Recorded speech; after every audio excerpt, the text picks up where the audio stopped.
Analysts Wendy, Patrick, and Laura Fink join us with more. Good morning, ladies. Let's go ahead and start with Trump meeting with the Mexican president there. How do we think all of this is going to play out today? Go ahead, Wendy, and start for us. You know, wouldn't you love to be a fly on the wall at that meeting? You know, I mean, they have insulted each other. They have talked past each other. They've talked against each other. It's been a contentious relationship from the beginning.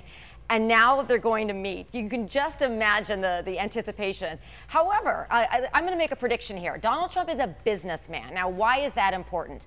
Unlike a politician, in business, you often start with very strong positions when you're negotiating. Some people call it puffery, but it's sort of expected on both sides. And there really is more of a congenial attitude that's probably going to really permeate the meeting today.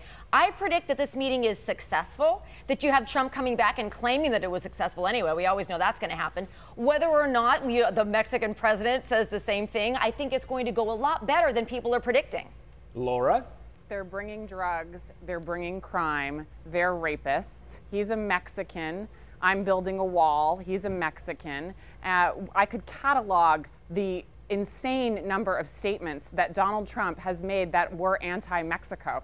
President Enrique Peña Nieto has suggested that there is no scenario in which Mexico will pay for a wall. Now, there is one thing, just when you think they have nothing in common. What they do have in common are extraordinarily low poll numbers and likability. Enrique Peña Nieto has an approval rating of 23%.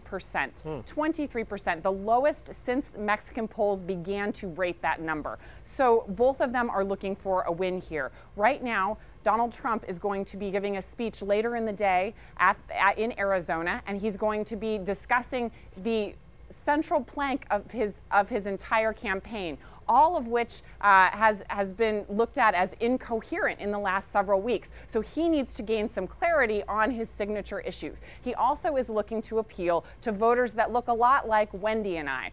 These are college-educated white voters. This is not an appeal to the Latino vote, who scores him at 89% unapproval or a lack of approval. So this really is positioning on Trump's part to gain more popularity, and a desperate attempt on President Enrique Peña Nieto's part to gain standing in the polls right before his State of the Union address in Mexico. It's interesting. It's interesting you say that because you're saying now that this is to appeal to the white voter still, and not because a lot of people were thinking, well, now he's gonna try to get Latino voters. You're saying that's not the case? Well, I think that we'll see, but I would imagine that his audience in Arizona today will be largely comprised of white voters.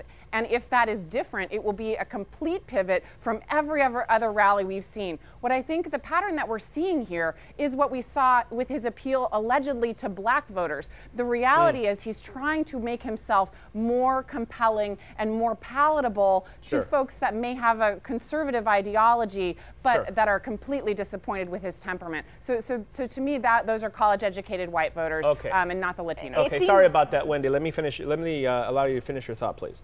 Well, you know, I was just going to say, Laura talks about the similarities between the two men. If, in fact, these two men are two peas in a pod, you can see how both of them on both sides could spin this in a way that appeals to Trump voters. Or I should say the undecideds, because all we've been talking about the last couple of days is these undecided voters, the stealth voters, those that are either ashamed or intimidated into not revealing the fact that they're voting for Trump. They need some kind of a rationale to hang their hat up before they come out of the closet and publicly declare, yes, in fact, I'm going to vote for Donald. The fact that he's meeting with the president today in advance of the speech in Arizona tonight, you bet he's going to be gaining ammunition to use tonight that probably will sway some people that haven't yet come out publicly with their support for Trump. Now, whether those people are whites or Latino, that is a very good question. And really, the polls only tell, let's say, 3/4 of the story, because I don't think that the undercover voters are going to have that significant an impact on the race. But it's interesting that he's meeting with them today. And it's also noteworthy that Mrs. Clinton chose not to, yet.